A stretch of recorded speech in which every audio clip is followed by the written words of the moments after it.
കള്ളികളെ സഹായിച്ച് കൃഷ്ണകുമാറിനെ പെടുത്തുവാൻ നോക്കിയ അന്തംകമ്മികൾ പെട്ടു.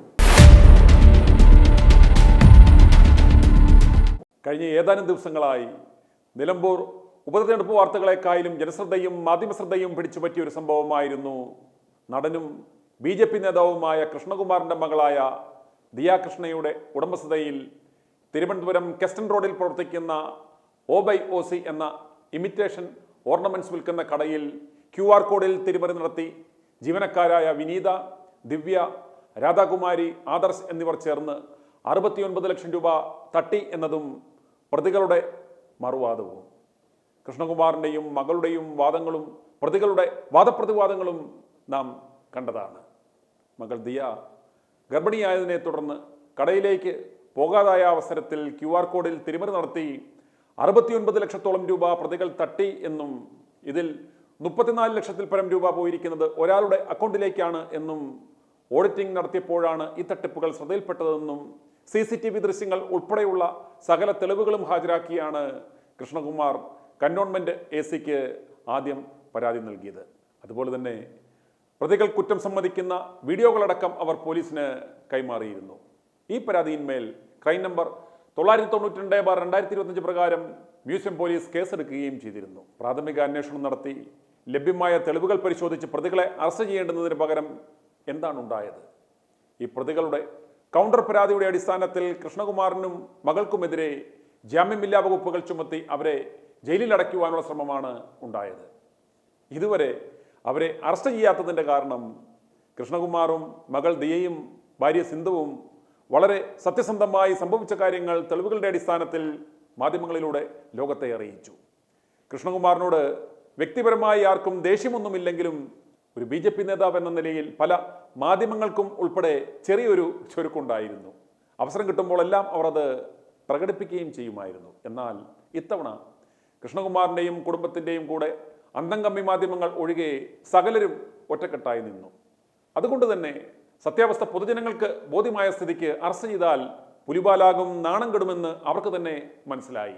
ഇപ്പോൾ അതുകൊണ്ട് പമ്മിയിരിക്കുകയാണ്. രാഷ്ട്രീയ പ്രേരണ കൊണ്ട് പോലീസ് ഇട്ട ഒരു കേസാണിതെന്ന് അരിയാഹാരം കഴിക്കുന്ന ആർക്കും മനസ്സിലാകും. ഇപ്രകാരം ഒരു കേസ് വന്നപ്പോൾ ഏതോ ഒരു അന്തംകമ്മി അടിമ മുകളിലേക്ക് വിവരം കൊടുത്തു, BJP നേതാവിനെ അടിപടലം പൂട്ടാനുള്ള ഒരു അവസരമുണ്ട്, അനുവദിച്ചാലും എന്ന്. അങ്ങനെയാണ് ജാതീയമായി അധിക്ഷേപിക്കൽ, തട്ടിക്കൊണ്ടുപോകൽ, സ്ത്രീത്വത്തെ അപമാനിക്കൽ തുടങ്ങിയ ജാമ്യമില്ലാ വകുപ്പുകളിട്ട് പെട്ടെന്ന് കേസെടുത്തത്. BNSS വന്നതിന് ശേഷം കൃത്യമായി പറയുന്നുണ്ട്, പരാതി ലഭിച്ച ഉടനെ ചാടിക്കേറി FIR ഇടരുത്, പ്രാഥമിക അന്വേഷണം നടത്തി കഴമ്പുണ്ടെങ്കിൽ മാത്രമേ FIR ഇടാവൂ എന്ന്. എന്നാൽ ഈ കേസിൽ ഒരു പ്രാഥമിക അന്വേഷണവും നടത്താതെയാണ് പ്രതികളുടെ ആരോപണത്തിന്മേൽ കേസെടുത്ത് കൃഷ്ണകുമാറിനെയും കുടുംബത്തെയും അറസ്റ്റ് ചെയ്ത് ജയിലിൽ അടയ്ക്കുവാൻ നോക്കിയത്. തിരുവനന്തപുരത്തെ ഏറ്റവും ഗതികെട്ട പോലീസ് സ്റ്റേഷനുകൾ ഏതെന്ന് ചോദിച്ചാൽ സംശയലേശനമെന്നെ നമുക്ക് പറയാം മ്യൂസിയം, കന്റോൺമെന്റ്, മെഡിക്കൽ കോളേജ് എന്ന്. കാരണം അന്തംകമ്മികൾ എന്ത് പറഞ്ഞാലും ഇവിടെയുള്ളവർ ശിരസാ വഹിക്കുവാൻ ബാധ്യസ്ഥരാണ്. വളരെ മിടുമിടുക്കരായ ആത്മാർത്ഥതയുള്ള പോലീസ് ഉദ്യോഗസ്ഥരാണ് ഇവിടെയുള്ളത്. പക്ഷേ ഈ അന്തംകമ്മി നാറികൾ അവരുടെ ആത്മാഭിമാനം നശിപ്പിക്കും, മര്യാദയ്ക്ക് ജോലി ചെയ്യുവാൻ ഇവരെ സമ്മതിക്കില്ല. കുറ്റിച്ചൂലുകൾ പോലും സ്റ്റേഷനിലെത്തി ആളായിക്കളയും. അതാണ് നിലവിലെ അവസ്ഥ. കൃഷ്ണകുമാറിനെയും കുടുംബത്തെയും അറിയാവുന്നവർക്കറിയാം. വളരെ കുലീനമായ പെരുമാറ്റമാണ് അവരുടേത്. കൃഷ്ണകുമാറിനെ ഇതുവരെ ദേഷ്യപ്പെട്ട ആരെങ്കിലും കണ്ടിട്ടുണ്ടോ? കൃഷ്ണകുമാറിനോ മക്കൾക്കോ ഒരു ഗോഡ്ഫാദറും ഒരു ഫീൽഡിലും ഉണ്ടായിട്ടില്ല. ഇവരുടെ കഴിവുകൾ കൊണ്ട് മാത്രമാണ് ഇവർ ഇന്ന് എന്തെങ്കിലുമൊക്കെ ആയിരിക്കുന്നത്. അവരാരും നാട്ടുകാരെ വഞ്ചിക്കുവാനോ കബളിപ്പിക്കുവാനോ അപമാനിക്കുവാനോ പോകാറില്ല. അദ്ദേഹം ദേഷ്യപ്പെട്ടാൽ പോലും കേൾക്കുന്നവർക്ക് അത് ദേഷ്യപ്പെടുകയാണെന്ന് തോന്നില്ല എന്നതാണ് കൃഷ്ണകുമാറിൻ്റെ ഒരു സവിശേഷത. അതുപോലെ ദിയ മോഷണം നടത്തിയവരെ ചീത്ത വിളിച്ചു, ജാതിപ്പേര് വിളിച്ചു, ടാക്സ് വെട്ടിക്കുവാൻ പറഞ്ഞു എന്നൊക്കെ പറയുന്നത് ഏതോ തുറ സൈഡിലുള്ള വക്കീലിൻ്റെ ബുദ്ധി മാത്രമാണ്. തെറി പറയുക മാത്രമല്ല, രണ്ട് പൊട്ടിച്ചാലും അവരെ നമുക്ക് കുറ്റം പറയുവാൻ പറ്റില്ല. കാരണം കൂടെ നിന്ന് ഒരു ആപത്ഘട്ടത്തിൽ വിശ്വാസവഞ്ചന കാണിച്ചിട്ട് പിടിച്ചുമ്മ കൊടുക്കണം. പറഞ്ഞ തെറികളുടെ കടുപ്പം കുറഞ്ഞുപോയി എന്നതാണ് ബഹുഭൂരിപക്ഷം ആളുകളുടെയും അഭിപ്രായം. നമ്മുടെയൊക്കെ കൂടെ നിന്നിട്ട് ഈ പണി കാണിക്കുകയായിരുന്നുവെങ്കിൽ കാല് രണ്ടും എടുത്തിട്ടേ സംസാരം പോലും ഉണ്ടാവുകയുള്ളൂ. ബാക്കിയൊക്കെ വരുന്നിടത്ത് വെച്ച് കാണും.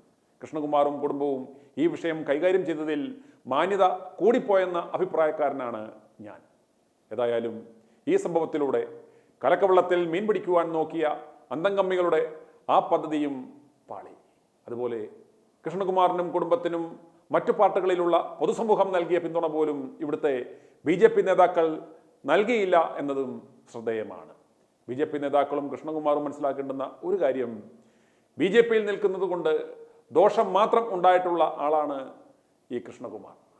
BJPക്കാരനായതുകൊണ്ട് അദ്ദേഹത്തിൻ്റെ പടങ്ങൾ കുറഞ്ഞു, മകളുടെയും അവസരങ്ങൾ കുറഞ്ഞു. ഇതുപോലെയുള്ള വള്ളിക്കെട്ടുകളും കേസുകളും ഉണ്ടാകുന്നു.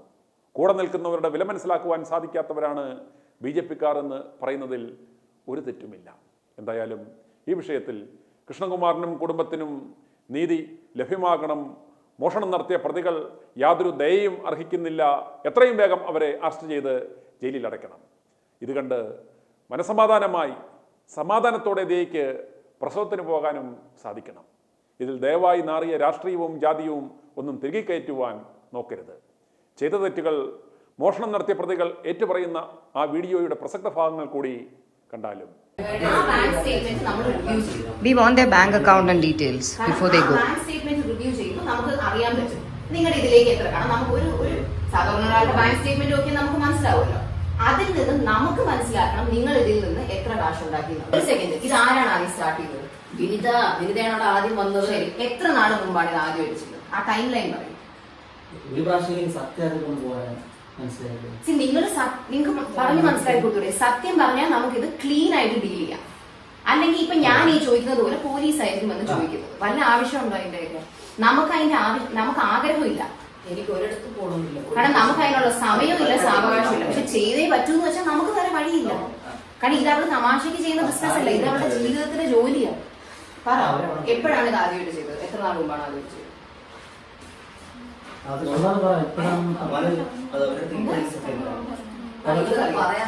അഭിനേതയ്ക്ക് അറിയില്ല, പക്ഷെ ഈ കുട്ടി പറഞ്ഞു ഓഗസ്റ്റിലാണെന്ന് പറഞ്ഞു.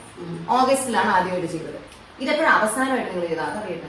ഈ പറഞ്ഞു വിടുന്നതിന് എത്ര നാൾ തോന്നിയില്ല. കാര്യം ഇന്നലെ രാവിലെ കൂടെ വിരുദ്ധ എല്ലാം ത്രട്ടൻ ചെയ്തതേ ഉള്ളൂ. സാലറി ക്രെഡിറ്റ് ആവട്ടെ, ഇവരൊന്നും ചെയ്തില്ല.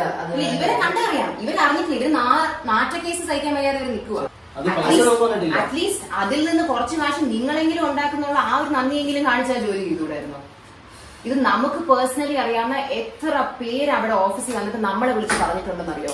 അവിടെ പോയപ്പോ ആരും ഇല്ലായിരുന്നു, അവിടെ അടച്ചിട്ടേക്കുമായിരുന്നു, സ്റ്റാഫ് ഫോൺ എടുത്തില്ല. പണ്ടേ നിങ്ങൾ ഇങ്ങനെ മോഷണം ചെയ്യാം. അയ്യോ, അധികം പാവം കളിക്കില്ലേ?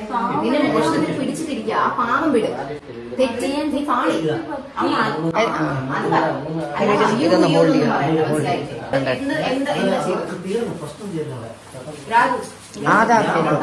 എന്താണ് ചെയ്തത്? സ്കാനർ വേറെ, നിങ്ങളുടെ സ്കാനർ, നിങ്ങളുടെ കോഡ് നിങ്ങൾ സ്കാനറായിട്ട് പ്രിന്റ് ചെയ്ത് കടയിൽ ഫോണില് എന്തെന്നും പറഞ്ഞാൽ കാണിച്ചു കൊടുക്കുന്നത്. അത് വർക്ക് ചെയ്യുന്നില്ല. ആൾക്കാർ സ്കാനർ ചോദിക്കുമ്പോൾ അത് ആദ്യം ചെയ്യാനുള്ള ഒരുപാട് പേര് പറഞ്ഞിട്ടുള്ളത് ഇവര് പറയുന്ന സ്കാനർ നോക്കാവത്തില്ല, ക്യാഷ് ആണ് നമ്മൾ പ്രിഫർ ചെയ്യുന്നത്, അല്ലാന്നുണ്ടെങ്കിൽ ക്യാഷ് ആകുമ്പോൾ അങ്ങനെ എടുക്കുക. അപ്പൊ ആരാണ് അത് ആദ്യം? നിങ്ങളിൽ ഒരാളായിരിക്കുമല്ലോ അത് ആദ്യം പറഞ്ഞത്. അത് ആരായിരിക്കും ഐഡിയ കൊടുത്തത്? ഞാൻ ഇപ്പൊ ഇരിക്കുന്നത് കണ്ണടച്ച് പറയാൻ പറ്റുന്നത്. അവളുടെ മോന്ത അറിയാലോ. അപ്പൊ നിങ്ങൾ അത് ഒരിക്കൽ ആദ്യം ചെയ്തു. അപ്പൊ നിങ്ങൾക്ക് ആ കാശ് കിട്ടിയാൽ നിങ്ങൾ മൂന്നുപേരും ഈക്വലി ഡിവൈഡ് ചെയ്താണോ എടുത്തത്? എല്ലാ പൈസയും കംപ്ലീറ്റ്ലി ഡിവൈഡ് ചെയ്താണ്. പക്ഷെ രാത്രിയൊന്നും അറിയില്ല. പിന്നെ നിങ്ങൾ ഇത് എപ്പോഴും റിപ്പീറ്റ് ചെയ്തത്? നമുക്ക് വേറൊന്നും വേണ്ട, നമുക്ക് ബാങ്ക് സ്റ്റേറ്റ്മെന്റ്. എന്നിട്ട് നിങ്ങൾ കുറച്ച് നാൾ കഴിഞ്ഞിട്ട് ഇത് വീണ്ടും ചെയ്യാമെന്ന് വിചാരിച്ചു. അത് ഉടനെ തന്നെയാണോ ചെയ്തത്? എല്ലാം അടുപ്പിച്ചടുപ്പിച്ചാന്ന്. സത്യം പറ, നീ കള്ളം പറയണ്ട, സത്യം പറ. അപ്പൊ ക്യാഷ് ആയിട്ട് വരുന്ന ഫുൾ ഡേ വർ ടേക്കിംഗ്. അതല്ലേ ഞാൻ അവിടെ വല്ലപ്പോഴും ചെല്ലുമ്പോഴത്തേക്ക് ക്യാഷ് ആയിട്ട് എടുത്തത് നമ്മൾ എങ്ങനെയാ ബാങ്ക് സ്റ്റേറ്റ്മെന്റ്? അതൊന്നും കിട്ടില്ല. അല്ല, ഇവര് ഓഫ് ചെയ്തിട്ട് അപ്പൊ CCTV കട്ടാവും. CCTV ഇല്ല കറണ്ടില്ല. അവിടെ ഒരുവിധ കസ്റ്റമേഴ്സ് ആരും വരുമ്പോ എന്റെ ഇന്നലെ ഫ്രണ്ട് പറഞ്ഞു പോയപ്പോ അതാ ഞാൻ പറഞ്ഞേ. ഹൻസിക്കടെ കണ്ടോ ആര് വരുമ്പോഴും വിളിച്ചു ചോദിച്ചേ എടുത്തിട്ടില്ല. അപ്പൊ ഒരു 50,000 എടുത്തിട്ടുണ്ടാവും. അപ്പൊ ഒരു 5,000 പാവം 5,000 എടുത്തിട്ടില്ല. ഒരു കസ്റ്റമറിന്റെ 7,000 കഥ ഞാൻ പറഞ്ഞു കേട്ടില്ലേ? അവസാനം വരെ 3 പേര് അയ്യോ നിനക്ക് എത്ര കിട്ടിയെന്നല്ല, മൊത്തത്തിൽ നിങ്ങൾ ക്യാഷ് എത്ര എടുത്തു, വീതിച്ചെടുത്തപ്പോ നിനക്ക് എത്ര കിട്ടിയെന്നല്ല ചോദിക്കുന്നത്, മൊത്തത്തിൽ ക്യാഷ് എത്ര എടുത്തു. ദിവ്യ, ഞാൻ ദിവ്യക്കില്ല അതും അറിഞ്ഞോണ്ടല്ലോ പിന്നെ ഇതുപോലെ ആയിരിക്കില്ല. അല്ല കാരണം നിങ്ങൾ പറയും ഇവര് പോലീസിനെ വിളിക്കണ്ടെന്ന് പറയുന്നതുകൊണ്ട് ഇങ്ങനെ ഊമയെ പോലെ മിണ്ടാതിരുന്ന എത്ര പ്രശ്നം ക്യാഷ് മാത്രം എത്ര എടുക്കുക കൃത്യം ടോട്ടൽ എനിക്ക് വേണം. ബിക്കോസ് അതിന്റെ ഞാൻ ഇത് നോക്കും അടുത്ത സ്റ്റോറി ഞാൻ ഇടും.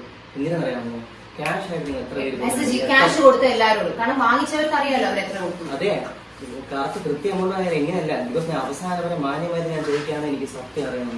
കാരണം അവൻ സ്റ്റോറി ഇത്രയും നാൾ വരെ ദിവ്യ മാത്രം എടുത്ത് എത്ര എടുക്കാണ്, ബാക്കി എന്നെ പോയിട്ട് അല്ല അപ്പൊ ഗ്രൂപ്പ് ആയിട്ടുള്ളത് എല്ലാവരും 3 പേര് എത്ര എടുത്താണ്?